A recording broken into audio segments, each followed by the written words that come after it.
Around the clock for week 16. I know we've got 2 weeks left to this regular season, but we're going to still kick ass all the way through into the playoffs, and we got something special planned for you for the playoffs, so stay tuned.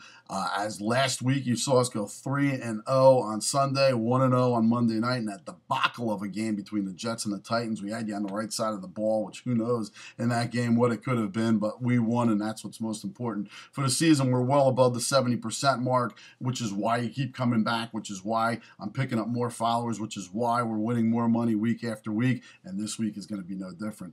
First, let's thank my good friends and sponsors at LouDogs.com. Go to LouDogs.com today. See LouDogs.com. They sent me a shirt and everything. It's great. Thank you, boys. It's tremendous. It's like a Seattle Seahawks starter kit for me. But go to LouDogs.com today. Find out why they're the hottest handicapping site on the web. Check out their free rolls, free bets. Go there before the Detroit Atlanta game tonight and all of the games tomorrow on Sunday. Now let's get into the 1 o'clock lock for this week.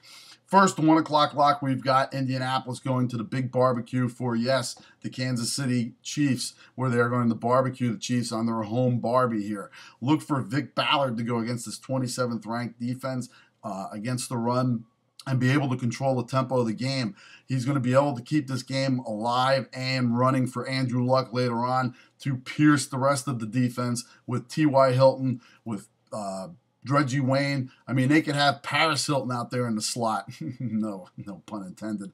And they will be able to slay this Kansas City team. Kansas City is very one-dimensional. As we know, they have Jamal Charles in the backfield, and that is pretty much it. On that offensive line, behind that offensive line, they have Brady Quinn. And even in the second half of this game, that offensive line is going to turn to him and say, Quinn, we need a better quarterback. In the immortal words of Roy Schneider. Take the Colts, lay the 7 comfortably as they're going to look to propel themselves into the playoffs. They're 9-5 now. Look for them to be 10-5 after the weekend. Take the Colts, lay the 7. That's the 1 o'clock lock. On to the 4 o'clock lock, we have the Giants going down to the big crab cake, where the Baltimore Ravens are just reeling, falling off the chart. The wheels are coming off. They've changed offenses in the last couple weeks of the regular season. Their defense is being slayed by opponents passing all over them. Look for Eli and the boys to bounce back from that goose egg they laid in Atlanta last week. I can see it. You got to go with this team. Who's got the better defense, the healthier defense? Well, it's the Giants. Who's got the better running game at this point? I'd love to say Ray Rice, but guess what? It's not Ray Rice. That offense and Ray Rice have been abysmal week in and week out. Look for the Giants to be able to take control of this game with their healthy defense against the defense. They will be able to stop Ray Rice because they don't really use him that well. And Joe Flacco, that offense is his worst enemy. Look for Flacco to fail again. Take the Giants. As I always say, the Giants, I'm more comfortable with them on the road giving points than at home. This is no different of a situation. Take the Giants, lay the 2.5, and to crush the Baltimore Ravens at home and take the victory. Take the Giants. That's the 4 o'clock lock. On to the 8 o'clock lock. We have the 8 o'clock lock is San Fran going into Seattle. I love Seattle in this game. I've been leaning on Seattle the last 2 weeks. They brought us to, 2-0? And I see this week as being no different, believe it or not. San Fran's coming off a pretty big major East Coast win against the Patriots. I see them coming back to the West Coast, going to the Pacific Northwest to play the Seattle Seahawks in their home against the 12th man, against the elements there, against a very hot quarterback in Russell Wilson, and even more importantly, a very hot running back in Marshawn Lynch.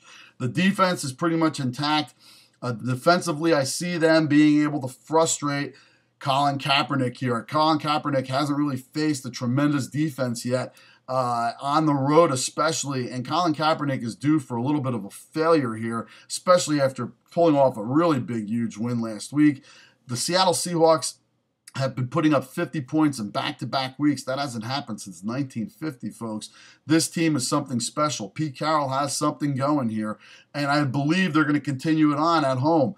The line went from San Fran giving 1 to a pick'em right now. I love Seattle as a pick'em at home. I look for them to win this game outright. Obviously, they'd have to, but their defense is much better than San Fran's, especially at home. The running game is going to dwarf the running game of San Fran.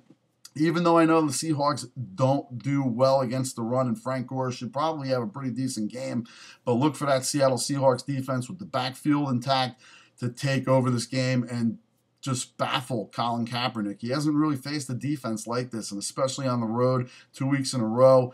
Again, coming off that big win, look for Seattle to win this game. Take it handedly. We're going to go another 3-0 right in time for Christmas. Yes, folks, we are celebrating Christmas this week. Hopefully, for those of you who are celebrating it, have a great, tremendous holiday. And as always, take it to the book, take it to the bank, and you take it easy.